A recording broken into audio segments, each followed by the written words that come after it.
नमस्कार दोस्तों, मिश्रा क्लासेस में आप सभी का स्वागत है। आज हम क्षैतिज बुक से कक्षा 9th के एक टॉपिक के बारे में पढ़ेंगे, जिसके लेखिका है ललध्या। ललध्या ने वाक नामक पंक्तियां लिखी, यानी कि वाक उनकी शैली थी लिखने की।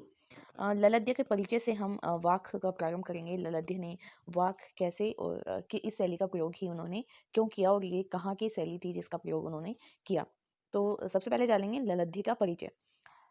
वाक की जो लेखिका थी वो ललध्या थी। ललध्या कश्मीरी भाषा की लोकप्रिय लोकप्रिय संत कवयित्री ललध्या का जन्म 1320 में माना गया है। ये कश्मीर के पंपोर के सिमपुरा गांव में हुआ था इनका जन्म, और इनके जीवन के बारे में कोई प्रमाणिक साक्ष्य नहीं है, लेकिन इनको अनेक नामों से जाना जाता है, जिनमें ललेश्वरी, लला, लला योगेश्वरी इत्यादि नाम इनके प्रसिद्ध हुए। देहांत के विषय में कहा जाता है कि सन 1391 के आसपास इनका देहांत हुआ, यानी कि इनके जीवन से लेकर मृत्यु तक के प्रमाणिक साक्ष्य नहीं है, लेकिन इन्होंने वाक एक कश्मीरी शैली का प्रयोग किया। ललध्या की ये काव्य शैली उसी तरह प्रसिद्ध है जिस तरह मीरा के पद, तुलसी की चौपाई और रसखान के सवैये प्रसिद्ध है। यहाँ ललध्या ने वाक में जो पंक्तियां लिखी हैं, उन पंक्तियों के बारे में विशेष बात यह है कि विद्यार्थियों को भक्ति काल की व्यापक चेतना और अखिल भारतीय स्वरूप का परिचय देना चाहती थी। इनका उद्देश्य ये था कि जो ईश्वर की प्राप्ति है, ईश्वर की प्राप्ति में कौन सी बाधा आती है और कौन से कर्म हमारे ईश्वर की प्राप्ति में विरोध अवरोध उत्पन्न करते हैं। इनका मानना था कि ये संसार एक माया जाल है और इस माया जाल से बाहर हम निकल सकते हैं सभी को समान रूप से देख के और अपनी इंद्रियों को वश में करके। अतः ये हमें इस पाठ के माध्यम से, इस काव्य के माध्यम से यही समझाना चाहती है कि ईश्वर को प्राप्त करने में जो हमारे बाधा उत्पन्न होती है वो हमारे कर्मों से ही होती है। वह हम आत्मज्ञान करके अपने कर्मों को सुधार सकते हैं और उन्हीं कर्मों की बदौलत हम ईश्वर को प्राप्त कर सकते हैं। तो पहला जो काव्य है, पहली जो पंक्ति है इनकी वाक्य की, वो है आपके सामने मौजूद है। रस्सी कच्चे धागे की खींच रही मैं नाव, जाने कब सुन मेरी पुकार, करे देव भव सागर पार। पानी टपके कच्चे सकोरे, व्यर्थ प्रयास हो रहे मेरे, जी में उठती रह रह होक, घर जाने की चाह हगेरे। यहाँ रस्सी कच्चे धागे की जीवन की श्वास के बारे में कहा गया है कि जीवन में श्वास भी कच्चे धागे के समान है। और खींच रही मैं नाव, यहाँ नाव को जीवन की संज्ञा दी गई है। जीवन बिल्कुल नाव की तरह होता रहता है, जिसे हम नाव की तरह होता है जिसे हम रस्सी रूपी श्वास से खींचते रहते हैं। यहाँ व्याकुल होके वो कह रही हैं कि न जाने भगवान मेरी पुकार कब सुनेंगे और कब इस पृथ्वी लोक, इस भव सागर से मुझे पार लगा देंगे, इस भव सागर से यानी कि इस लोक से अपने लोक में यानी आत्मलोक में बुला लेंगे। पानी टपके कच्चे सकोरे, यहाँ कच्चे सकोरे को बता रहे हैं कवियत्री कह रही हैं कि जिस प्रकार कच्चे सकोरे में, कच्चे घड़े में पानी डालोगे तो वो टपकता रहेगा, ठीक उसी तरीके से जितने भी प्रयास मैं भगवान को पाने के लिए कर रही हूँ, वे सभी प्रयास व्यर्थ हो रहे हैं। जी में उठती रह रहे हुक, वो कह रही हैं कि मेरे भगवान को पाने के जितने भी प्रयास है वो विफल होने की वजह से मेरा मन जो है वो व्याकुल हो रहा है, घर जाने की चाह में घिरे, और न जाने भगवान को कब मैं प्राप्त करूंगी। इस चाह में, इस इच्छा के से घिरे रहने के कारण मेरे सभी प्रयास व्यर्थ हो रहे हैं और मेरा मन जो है वो व्याकुल हो रहा है। पहली पंक्ति का साधारण भावार्थ है कि कवयित्री भगवान को पाने की चाह रखती है, किंतु वो चाह पूरी नहीं हो पाती है, उनके सभी प्रयास व्यर्थ हो जाते हैं, कोशिशें बर्बाद हो जाती हैं क्योंकि उनके सभी प्रयास सही नहीं हैं। अतः वो भगवान की को न पाने की चाह में उनकी मन में व्याकुलता आ गई है और वो इस जीवन को और इस सांस को कच्चे धागे और कच्चे धागे से खींचने वाली नाव बता रही है। उसी प्रकार दूसरी पंक्ति में भी कवियत्री हमको समाज में फैली आवश्यकताओं और उन आवश्यकताओं की पूर्ति करते मनुष्य को समझाना चाहती है। क्या समझाना चाहती है वो हम इस पंक्ति से जानेंगे। खा खाकर कुछ पाएगा नहीं, न खाकर बनेगा अहंकारी, सम खा तभी होगा संभावी, खुलेगी सांकल बंद द्वार की। यहाँ पे खा खाकर कुछ पाएगा नहीं से भावार्थ सिद्ध हो रहा है कि अपनी आवश्यकताओं की पूर्ति करके, हम जितनी भी अपनी आवश्यकताओं की पूर्ति करेंगे, उस आवश्यकताओं की पूर्ति करके हमें कुछ नहीं मिलेगा।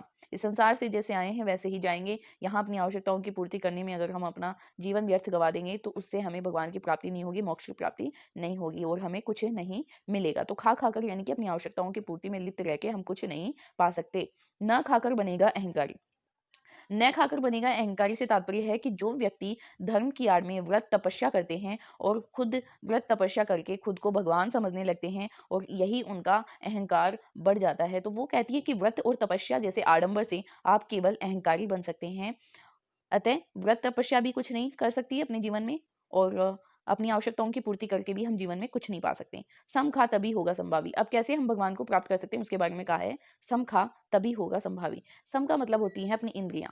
अपनी जो इंद्रियां हैं उनको अगर हम वश में कर लेंगे और सभी जो भी संसार में है उन सभी को एक समान दृष्टि से देखेंगे, कोई भेदभाव नहीं करेंगे, तो खुलेगी सांकल बंद द्वार की। तो भगवान को पाने का जो मार्ग है वो हमें मिल जाएगा, भगवान को पाने की जो रास्ता है वो हमें मिल जाएगा। अतः दूसरी दूसरी पंक्ति में भगवान को कैसे प्राप्त कर सकते हैं उसके बारे में कवयित्री ने हमें समझाया। पहली व दूसरी पंक्ति में ईश्वर से किस प्रकार मुलाकात हो सकती है और किस प्रकार व्यर्थ प्रयास लेखिका के कवयित्री के हो रहे हैं वो हमें समझाना चाहती है।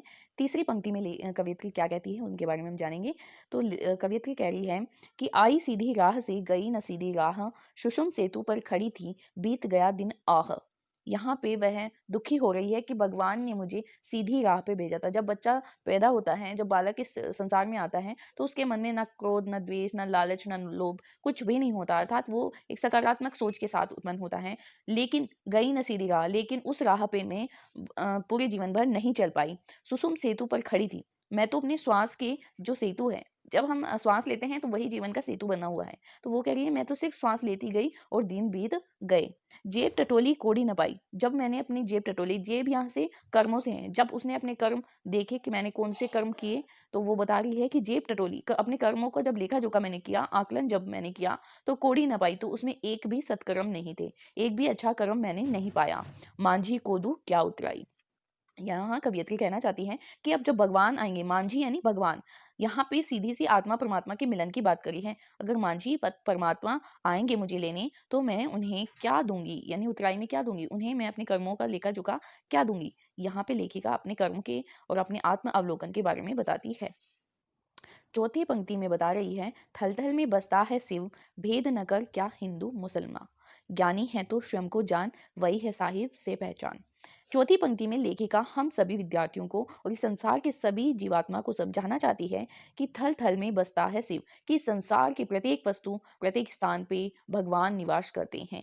भेद न कर क्या हिंदू मुसलमान, हम जो भेदभाव करते हैं कि मैं हिंदू हूँ, मैं मुसलमान हूँ, धर्म संबंधी, रीति रिवाज संबंधी, रंग रूप संबंधी जो भेदभाव हमारे मन में होते हैं, तो लेखिका कहना चाहती है, कवियत्री कहना चाहती है कि हमें उनमें भेद नहीं करना चाहिए, ना हिंदू में न मुसलमान में, हमें किसी भी प्रकार का भेदभाव नहीं करना चाहिए। ज्ञानी है तो स्वयं को जान, अगर तुझ में कोई ज्ञान है, तू अगर ज्ञानी है तो स्वयं को जान, खुद का परिचय जानो कि मैं कितना अच्छा हूँ, मैं कितना बुरा हूँ, मैंने कौन से अच्छे कर्म किए हैं।